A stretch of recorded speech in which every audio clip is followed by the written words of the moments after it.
So guys welcome to our channel. एक बार दोबारा स्वागत है आपका काई क्लासेस में। दोस्तों क्लास 9th की हिस्ट्री की जो सेकंड चैप्टर है एनसीईआरटी का, socialism in Europe and the Russian revolution. दोस्तों उसकी ये जो आज क्लास होने वाली है, लास्ट क्लास होने वाली है, इससे हम सारे छोटे छोटे जो टॉपिक्स हैं वो सारे कंप्लीट करेंगे और चैप्टर को यहाँ पे हम कंक्लूड करेंगे। दोस्तों हमने इस चैप्टर के कम से कम हमने 5-6 पार्ट्स हमने कंप्लीट किए हैं। दोस्तों हमने स्टार्ट किया था कहानी, हमने socialism Europe and the Russian revolution, यहाँ से कहानी स्टार्ट की थी। इसमें हमने कुछ इनके यहाँ पे हमने बैकग्राउंड समझा था। इसके अलावा यहाँ पे रेडिकल्स, लिबरल्स, कंजर्वेटिव कौन थे उनके बारे में समझा था। और लास्ट में आते आते हमने कुछ यहाँ पे फिलोसफर्स का नाम देखा था, Robert Owen, Louis Blanc, Karl Marx, इन सब के बारे में देखा था। और इसके बाद आते आते हमने यहाँ पे देखा था रशिया के अंदर जो रेवोल्यूशन हो रहा है उसकी क्या बैकग्राउंड थी। उस बैकग्राउंड को समझने के बाद हमने देखा कि कैसे सोशलिज्म जो है वो रशिया के अंदर आ रहा है। यहाँ पे हमने लेनिन का नाम यहाँ पे फेमस देखा था। इसके अलावा आते आते हमने और लास्ट में क्या देखा, फरवरी रेवोल्यूशन देखा क्या हुआ था। इसके बाद हमने देखा फरवरी के बाद क्या हुआ और लास्ट में हमने देखा अक्टूबर रेवोल्यूशन क्या हुआ था। इतनी सब करने के बाद हमने ये लास्ट में देखा था कि अक्टूबर के रेवोल्यूशन से क्या क्या चेंजेस आई थी, उसको यहाँ पे हमने कंक्लूड किया था। और आज यहाँ पे जो हम टॉपिक पढ़ने वाले हैं वो है स्टालिनिज्म एंड कलेक्टिवाइजेशन। अब ये क्या चीज़ें होती हैं समझते हैं इसके बारे में। दोस्तों जो पीरियड था early planned economy was linked to the disastrous of the collectivism of agriculture. मतलब क्या हुआ, जो स्टार्टिंग का जो पीरियड स्टार्ट हुआ जब ये देश इंडिपेंडेंट हो गया, ये जो रशिया जब अपने आप को थोड़ा लड़ाई के बाद, अक्टूबर रेवोल्यूशन के बाद अपने आप को बोलता है कि हम क्या क्या कॉन्स्टिट्यूशन बना दिया हमने। दोस्तों यहाँ पे लिखा हुआ है was link to the disasters of the collectivisation of agriculture. तो देखो इनकी इंटेंशन तो गुड है ना, इंटेंशन तो ठीक है, इंटेंशन जो है, इंटेंशन वॉज गुड कि चाहते हैं कि क्या करें हम अपना।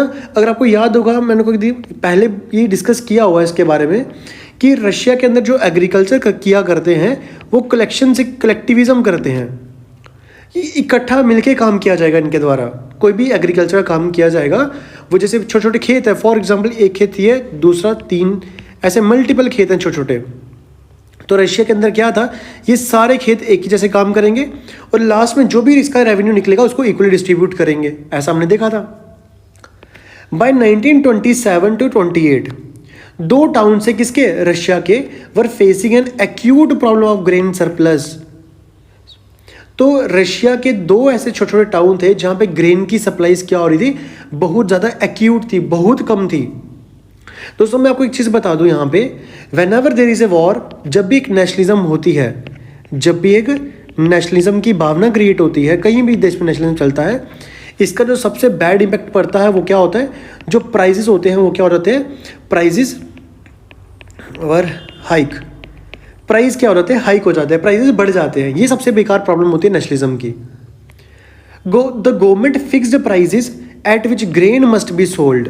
गवर्नमेंट ने प्राइसेस फिक्स कर दिए भाई ग्रेन किस मात्रा में सोल्ड किए जाएंगे, बट जो पीजेंट्स है उन्होंने रिफ्यूज कर दिया अपने सोल्ड चीज़ों को उस वे में बेचने के लिए।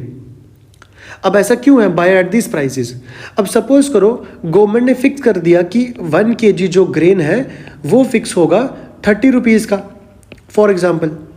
अगर यहाँ पे जो पीजेंट है, पीजेंट को वो मान लो अपने खेत में उगाने पे उसको 1 kg उगाने में खर्चा आ रहा है उसको 28 रुपीज़, तो पीजेंट जो है वो नहीं बेचेगा यहाँ पे, क्योंकि प्रॉफिट बिल्कुल ना के बराबर है। इसीलिए क्या हुआ, वहाँ के जो पीजेंट्स हैं वो अपना जो ग्रेन्स है वो गवर्नमेंट को नहीं सेल कर रहे। इतना समझ आ गया। दोस्तों यहाँ पे स्टालिन की बात आती है। स्टालिन देखो, स्टालिन यहाँ पे ये फोटो बनाई है स्टालिन की, काफ़ी इंपॉर्टेंट पर्सनैलिटी है। जैसे लेनिन था कार्ल मार्क्स से, उसी तरीके से स्टालिन की बात करते हैं। Who headed the party after the death of the Lenin. जब लेनिन की डेथ होगी तो उस पार्टी को कौन संभाल रहे हैं, स्टालिन संभाल रहे हैं। इन्होंने कुछ एमरजेंसी मेजर लाए। इन्होंने बोला कि कुछ ना कुछ चीज़ें हैं जो हमें अर्जेंटली काम करना पड़ेगा। He believe that rich peasant and traders in the countryside were holding stocks in the hope of higher prices. वही चीज़ इनको लगा कि ये जो गांव होता है, एक विलेज होता है, विलेज के अंदर कुछ रिच पीजेंट या फिर ट्रेडर्स हैं जिन्होंने क्या करके रखा हुआ है, एग्रीकल्चर की चीज़ों को होल्ड करके रखा हुआ है। होल्ड का मतलब क्या होता है, ऐसे बचा के रखा हुआ है कि जब प्राइस हाइक होंगे हम तब बाहर निकालेंगे। तो ये इनको इस चीज़ का पता था कि ऐसा हो रहा है मार्केट के अंदर, इनके एरिया के अंदर। तो speculation had to be stopped and supplies confiscated. वही चीज़ बोली जा रही है कि जो ये होर्डिंग की जा रही है इसको बंद करने की बात करेंगे स्टालिन। 1928 में क्या हुआ, पार्टी के जो मेंबर्स थे इन्होंने किया, ये पार्टी के मेंबर्स क्या कर रहे हैं, ये जगह जगह एक टाइप से इंस्पेक्शन करने की कोशिश कर रहे हैं। इंस्पेक्शन की जा रही है, मतलब इनको ऑर्डर मिला हुआ है स्टालिन के द्वारा, फिर जाओ आप इंस्पेक्शन करो। अब किसकी इंस्पेक्शन करनी है, इंस्पेक्शन करनी है वो वाले एरियाज़ की जहाँ पे एग्रीकल्चर प्रोड्यूस किया जाता है। Supervising enforced grain collections and raiding kulaks, the name for well to do peasants. तो इनको ये ऑर्डर दिया गया है, ये जो पार्टी के मेंबर्स हैं इनको ये ऑर्डर दिया गया है भाई आपको जाना है, जगह जगह जाना है जहाँ पे एग्रीकल्चर प्रोड्यूस होती है, आपको वहाँ पे जाके ये चीज़ देखनी है कि किसने अपने आप यहाँ पे किसी ने अपने घर पे या फिर गोडाउन्स में कहीं कोई एग्रीकल्चर होल्ड करके तो नहीं रखी हुई, ज़्यादा मात्रा में कलेक्ट करके तो नहीं रखी हुई कि जब प्राइस बढ़ेंगे तो तब निकालेंगे। अगर ऐसा है, वो खास करके इनको क्या बोलेंगे, उनको बोलते हैं कुलक्स, बोलते हैं कुलक्स। कुलक कौन होते हैं, वो बड़े बड़े पीजेंट जो ये जो बड़े बड़े ग्रेन्स को होल्ड करके रखते हैं।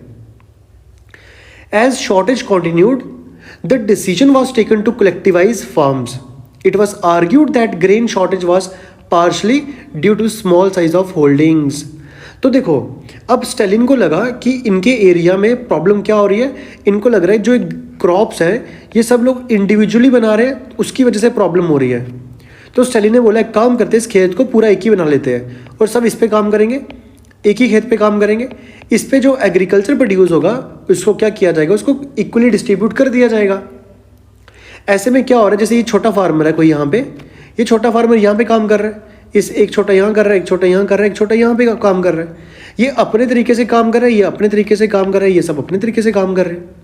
तो स्टालिन को लगा ये जो आप अलग अलग तरीके से काम कर रहे हैं, मतलब इंडिविजुअली सब काम कर रहे हैं, इससे क्या हो रहा है, इसी से बेसिकली क्या हो रहा है, हमारे यहाँ पे प्राइसेस बढ़ रहे हैं, इसी से वजह से शॉर्टेज आ रही है।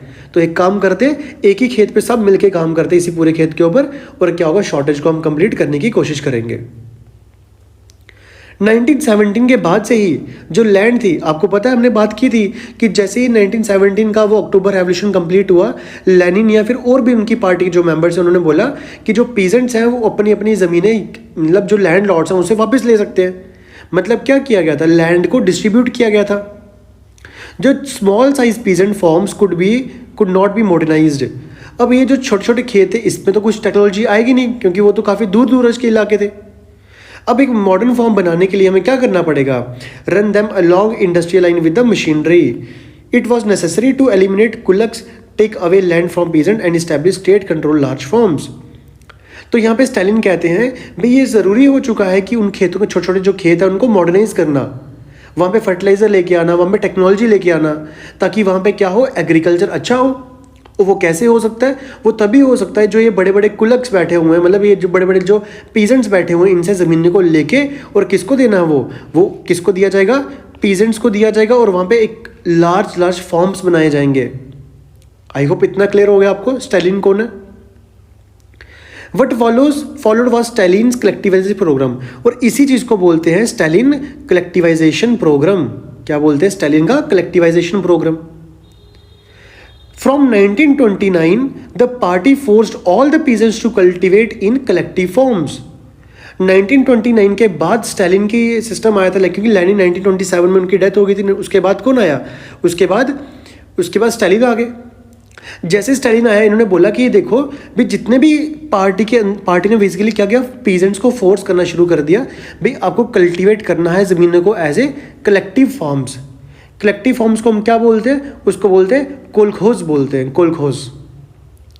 जो इतना बड़ा ज़मीन हो गया, अभी इकट्ठा हो जाएगा ज़मीन वहाँ पे, were transfer to the ownership of collective farms, peasant work on the land and the kolkhoz profit was shared. वही चीज़ जो मैंने को बता दी अभी कि एक पूरे से एक छोटी छोटी ज़मीनों को एक बड़ा फॉर्म बना दिया जाएगा, ऐसे एक कॉन्टिन्यू फॉर्म बना दिया जाएगा। इस पर सब लोग काम करेंगे जिसकी जिसकी ज़मीन होगी, और इसके बाद जो प्रॉफिट होगा वो आपस में क्या किया जाएगा, डिस्ट्रीब्यूट कर लिया जाएगा। Enraged peasant resisted the authorities and destroy their livestock. But ये चीज़ ना आम जनता को पसंद नहीं आ रही। इन्होंने देखा कि बड़ी बड़ी जो अथॉरिटीज़ है इन्होंने उसको रेस्ट्रिक्ट किया, रोकने की कोशिश की, और अपना लाइफ स्टॉक क्या कर दिया, पूरा डिस्ट्रॉय कर दिया। 1929 से लेके 1931 के बीच में जो कैटल थी वो 1/3 खत्म हो गई। मतलब अगर उनके पास कैटल है 90, तो इन 2 सालों के बीच में कितनी रहेगी? 90 का 1/3 कर लो तो कितनी रहेगी? 30 कैटल्स रह गई है। मतलब इतना ज़्यादा वहाँ पे क्या हो रहा है, लोग रेस्ट्रिक्ट कर रहे हैं, भाई हमें ये सिस्टम नहीं चाहिए। बस स्टालिन कह रहे हैं इसी से क्या होगा, रशिया की जो प्रोडक्शन है वो अच्छी होगी, प्राइजेस ठीक हो जाएंगे। Those who restricted collectivization were severely punished. जो नहीं फॉलो करेगा उसको पनिशमेंट दी जाएगी। इसके बारे में बहुत से लोगों को क्या किया गया, बहुत से लोगों को डिपोर्टेड कर दिया गया, एग्जाइल्ड कर दिया गया, मतलब उनको अपने देश से बाहर निकाल दिया गया, कहीं और दूर भेज दिया गया। And they restricted collectivization. Peasants argue that they were not rich and they were not against socialism. यहाँ पे जो पीजेंट है वो ये कहने की कोशिश कर रहे हैं, देखो वो इतने रिच पीजेंट नहीं है, ना ही वो सोशलिज्म के अगेंस्ट हैं। उनको बस ये चाहिए कि वो अपने तरीके से, जैसे वो खेत पे काम करते हैं वैसे काम करते रहें बस, और कुछ नहीं चाहिए उनको। दे merely did not want to work in the collective forms variety of reasons. अब वो उनके पास मल्टीपल रीजन है वो क्यों काम नहीं करना चाहते इस बड़े बड़े खेतों में। बट स्टालिन की गवर्नमेंट्स अलो कर रही है कुछ इंडिपेंडेंट कल्टिवेशंस को, but it is such cultivators unsympathetically. अब देखना यहाँ पे इंपॉर्टेंट चीज़ है, यहाँ पे स्टालिन ने क्या बोला हुआ है, स्टालिन बोलता है भाई आपको उस खेत में जो काम करना है वो कैसे काम करना है, वो कलेक्टिवाइजेशन से काम करना है, मतलब मिलजुल के काम करना है पूरा। जो इसके अपोज में जाएगा उसको पनिशमेंट दी जाएगी, उसको एग्जाइल कर दिया जाएगा। और यहाँ पे स्टालिन एक चीज़ बोली थी भाई कुछ लोगों को, जो बहुत पावरफुल लोग हैं उन्हीं को क्या दिया जाएगा, ऐसे इंडिविजुअल खेत पे काम करने का चांस दिया जाएगा।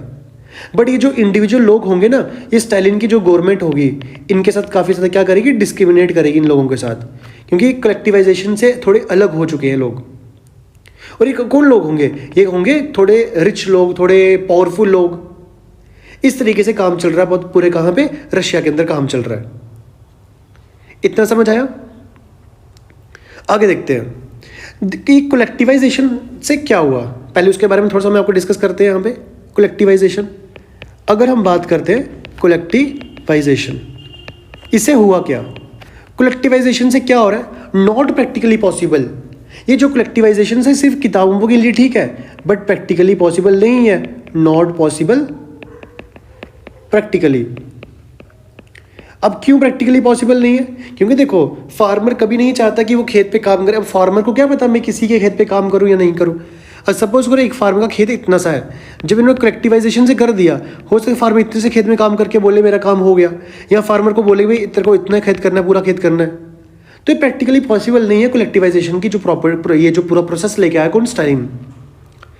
ऐसा देखो कहते हैं यहाँ पे प्रॉब्लम क्या होगी, यहाँ पे प्रॉब्लम ये होगी अगर कोई पीजेंट चाहता है कि उसको अपनी ओन क्रॉप, कोई अपनी क्रॉप उगानी है, वो नहीं ग्रो कर पाएगा। क्योंकि देखो अब खेत तो एक हो चुके हैं ना, यहाँ पे मान लो फार्मर बोलता है मुझे क्या कराना है, वीट उगानी, दूसरा बोलता है मुझे राइस उगानी है, तो वो सही चीज़ नहीं है, इसलिए पीजेंट इस चीज़ का अपोज कर रहे हैं। दूसरा, यहाँ पे जो पीजेंट है उनकी लिबर्टी बेसिकली क्या हो गया, लिबर्टी को ख़राब कर दिया। अब वो फ्री नहीं है कुछ भी ग्रो करने से, मतलब इनकी फार्मर्स की जो लिबर्टी है अब उनको ख़त्म कर दी गई। मतलब लिबर्टी ख़त्म इन द सेंस कि ऐसे बंद नहीं की गई, बल्कि यहाँ पे ये बोला गया कि लिबर्टी आपको इस चीज़ की है कि आप जो हम बोलेंगे वही आपको चीज़ उगानी पड़ेगी, इसके अलावा आप कुछ नहीं ग्रो कर पाते। और एक लास्ट यहाँ पे प्रॉब्लम क्या थी, जो प्राइजेस थे वो क्या रखे हुए, वो फिक्स रखे हुए, तो पीजेंट इससे भी परेशान है। तो यहाँ पे अगर स्टालिन की बात करते हैं, मुझे बताओ स्टालिन किस चीज़ के अपोज में था। स्टालिन उस चीज़ के अपोज में था जो बिग लैंड लॉर्ड्स हैं, मनी मतलब जो क्या करते हैं, जो होल्ड करके रखते हैं मटेरियल को, उनके खिलाफ था स्टालिन। आई होप इतना समझ आ गया। और यहाँ पे मैंने को बता दिया, इसके अलावा कलेक्टिवाइजेशन के अलावा production did not increase immediately. और कलेक्टिवाइजेशन हुआ भी है वहाँ पे, तो उसका जो असर है वो तो दिखना चाहिए, बट नहीं हुआ, इमीडिएटली कोई असर नहीं दिख रहा। इनफैक्ट 1933 के अंदर क्या आया, बैड हार्वेस्ट आ गया, जिससे जो फेमाइन की कंडीशन स्टार्ट होगी पूरे रशिया के अंदर। और ऐसा बोलते हैं कि 4 मिलियन पीपल इस केस में क्या हुए थे, डाइड हो गए थे, 4 मिलियन पीपल्स। तो यहाँ पे जो स्टालिन का जो आइडिया था वो बिल्कुल भी काम नहीं आया। इतना समझ आ गया। जब आपको दोस्तों पता है जब क्या होता है, जब फेमाइन आता है, इसका मतलब क्या हो गया, स्कार्सिटी हो रही है बड़ी ज़्यादा, किस चीज़ की, स्कार्सिटी ऑफ फूड, फूड की स्कार्सिटी हो रही है। अब जब फूड की स्कार्सिटी हो रही है, देखो एक प्रॉब्लम तो पहले ही रशिया के अंदर चल रही है, पैसे तो है नहीं रशिया के अंदर, क्योंकि वर्ल्ड वार वन में जो थोड़ा बहुत भी जो पैसा बचा हुआ था वो तो वर्ल्ड वार वन में यूज़ कर लिया इसने। अब रशिया के अंदर इतना पैसा बचा नहीं है कि वो अपने खेतों के अंदर या फिर अपने लोगों को थोड़ा बहुत बेनिफिट दे पाए। यहाँ पे देखो क्या लिखा गया हुआ है, यहाँ पे बताया हुआ है जो पीजेंट वुमेन है वो गैदर हुई है किसके लिए, कलेक्टिव फार्म्स के लिए काम करने के लिए। वो कितनी वुमेन्स इकट्ठी हुई हैं कि इकट्ठे काम करेंगे। इसके अलावा यहाँ पे भी देखो एक फोटो बनाया हुआ है, यहाँ पे काफ़ी प्यारा फोटो बनाया है। यहाँ पे क्या लिखा गया हुआ है, a poster during collectivization it states we shall strike at the kulak working for the decrease in cultivation. तो एक फोटो ऐसे बनाया गया हुआ है यहाँ पे। आई होप इतना क्लियर हो गया, आगे देखते हैं। Many within the party criticize the confusion in industrial production under the planned economy. अपने ही इनकी पार्टी के पर्सन क्या हो रहे हैं, काफ़ी ज़्यादा क्या हो रहे हैं, बीच में कंफ्यूजिंग में चल रहे हैं। And the consequence of the collectivisation, और इसको सोच के वो परेशान हो रहे हैं भाई कलेक्टिवाइजेशन से प्रॉब्लम क्या हो सकती है। स्टालिन हो गए, इनके साथ के और भी जो साथी हो गए, these critics with conspiracy against socialism. Executions were made throughout the country and by 1939 over 2 million were in prison or labor camps. Basically अगर एक डेटा को देखते हैं यहाँ पे, मतलब इस तरीके में बोला गया हुआ है कि जो लोग भी इसके खिलाफ बोलते हैं, स्टालिन के खिलाफ, एक्यूजेशन का मतलब क्या हुआ, जो इसको एक्यूज लगता है, जो इसको अपोजिट में खड़ा हुआ है, ये उसको डाल के जेल में डाल देता है। अप्रोक्सीमेट 2 मिलियन पीपल को उसने लेबर में, जो लेबर कैंप होते हैं फिर जो प्रिजन होता है उसमें डाला हुआ है। और इसमें से कुछ ऐसे लोग थे जो कहे थे इनोसेंट लोग थे, बट कोई बोलने की हिम्मत नहीं किसी की स्टालिन के आगे, क्योंकि स्टालिन एक पावरफुल पार्टी बन के आ रही है। A large number of force to make false confessions under the torture and were executed, several among them were talented professionals. और यहाँ पे ये बोला जा रहा है कि बहुत से लोग जो ऐसे टैलेंटेड लोग थे जिनको टॉर्चर किया जा रहा है, जिनको मारा जा रहा है, और वो कोई इनके सामने आवाज़ उठा सकता नहीं है। जब कोई आवाज़ नहीं उठाएगा तो प्रॉब्लम तो होगी। तो बहुत से लोगों को क्या किया, ऐसे टैलेंटेड लोग थे पूरे रशिया के अंदर जिनको मार दिया गया। इतना समझ आ गया। देखो यहाँ पे क्या लिखा हुआ है, मैं आपको एक चीज़ बता दूं। यहाँ पे ये जो 39 की बात है ना, अगर आपको पता होगा 1939 से लेके 1945 तक, तो यहाँ पे वर्ल्ड वॉर 2 स्टार्ट हो चुकी थी वर्ल्ड में। ये उसी समय की बात है, 1939 की समय की बात है। स्टालिन, अभी जब 3rd चैप्टर पढ़ेंगे वहाँ पे स्टालिन का नाम आएगा दोबारा से। अब उसके बारे में और भी हमें देखना है वहाँ पे। इतना समझ आ गया आपको दोस्तों? आगे चलते हैं, आगे देखते हैं, स्टडी और करते हैं। दोस्तों लास्ट टॉपिक यहाँ पे शुरू होता है, the global influence of the Russian revolution and the USSR. अब देखते हैं ये रशिया का जो एम्पायर इतना बड़ा क्रिएट हुआ है, इसका ग्लोबली इन्फ्लुएंस क्या है, ग्लोबल लेवल पे ये क्या काम कर रहा है, इसको देखते हैं। दोस्तों existing socialist parties in Europe did not wholly approve of the by the Bolshevik took power and keep it. बहुत से ऐसे लोग हैं पूरे यूरोप के अंदर जो इस चीज़ को अप्रूव नहीं करते, बुल्शेविक कैसे काम कर रहे हैं, बुल्शेविक को पावर मिलनी चाहिए नहीं मिलनी चाहिए। However possibility of the workers state fired people imagination across the world. बहुत सी ऐसी कंट्रीज है जहां पे कम्युनिस्ट पार्टी बनी गई, कम्युनिस्ट पार्टी, जैसे communist party of Great Britain बनाया गया। उसी तरीके से the Bolsheviks encourage the colonial peoples of the to follow their experiment. देखो ये जो बुल्शेविक लोग थे, बुल्शेविक, इन्होंने एंकरेज किया कॉलोनियल लोगों को। कॉलोनियल लोग मतलब कौन हो गए, जो रूल करने, जैसे हमारे इंडिया पे कॉलोनियल कौन आया, ब्रिटिशर्स आए।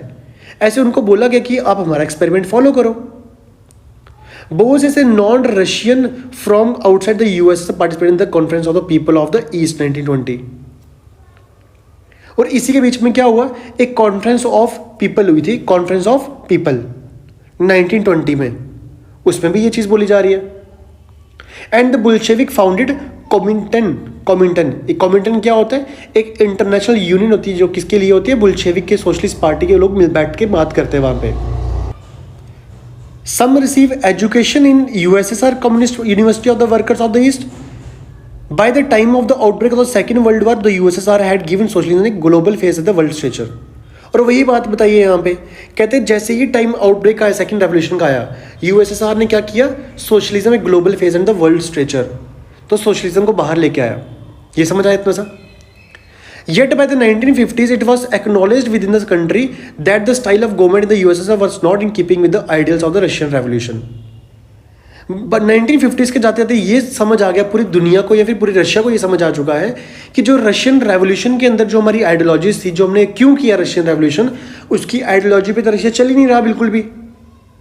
In the world socialist movement too, it was recognized that all was not well in the Soviet Union. और वर्ल्ड लेवल पे भी जो सोशलिज्म की भावनाएं चल रही है उसमें ये चीज़ देखी जा रही है कि रशिया अच्छे से काम कर ही नहीं रहा बिल्कुल भी. एक backward country had become a great power. एक ऐसी कंट्री जो काफ़ी बैकवर्ड हुआ करती थी, ग्रेट पावर बन चुकी है. इसकी जो इंडस्ट्रीज़ है, एग्रीकल्चर है, वो डेवलप हो चुका है. पुअर बीइंग और जो गरीब लोग हैं उनको खाना वाना खिलाया जा रहा है. But it had denied the essential freedom to the citizen and carry out the developmental projects through the progressive policies. But एक प्रॉब्लम यहाँ पे क्या है? प्रॉब्लम ये है कि यहाँ पे क्या किया जा रहा है? यहाँ पे आम जनता की बातें नहीं सुनी जा रही. उनको अपनी पॉलिसीज़ के द्वारा उनको दबाया जा रहा है. और जैसे 20वीं सेंचुरी जब खत्म हुई, इंटरनेशनल रेपुटेशन जो थी यूएसएसआर की, वो क्या हो रही है? वो डिक्लाइन होगी, कम होगी, रेपुटेशन कम हो रही है. But in each country the idea of socialism were rethought the variety of different ways. और हर एक कंट्री के अंदर सोशलिज्म अलग अलग भावना से देखा जाता है. आई होप इतना समझ आ गया आपको. इस तरीके से हमारा जो एक छोटा सा टॉपिक था ये हम यहाँ पे कंक्लूड करते हैं. और आने वाले लेक्चर में एक वीडियो और हमारी रहती है इसके, उसमें ये छोटे छोटे टॉपिक्स है, हम इनको निपटाने वाले जितने भी ये छोटे छोटे टॉपिक्स रहते हैं, और एक लिंकअप करेंगे, छोटा सा रिवीजन रिकैप हो जाएगा हमारा सारा. आई होप आपको जितना भी आज तक हमने पढ़ा है सारा समझ आया होगा. अगर चैनल पे पहली बार विजिट किया तो चैनल को सब्सक्राइब कर लीजिए, वीडियो को लाइक कर लीजिए और प्रेस द बेल आइकन, ताकि हमारी कोई भी लेटेस्ट वीडियो है आप उसको मिस ना कर पाओ. सो मिलते हैं दोस्तों आपसे अगली वीडियो में प्रोडक्टिव क्लास के साथ. तब तक लिए देखते रहिए काई क्लासेस.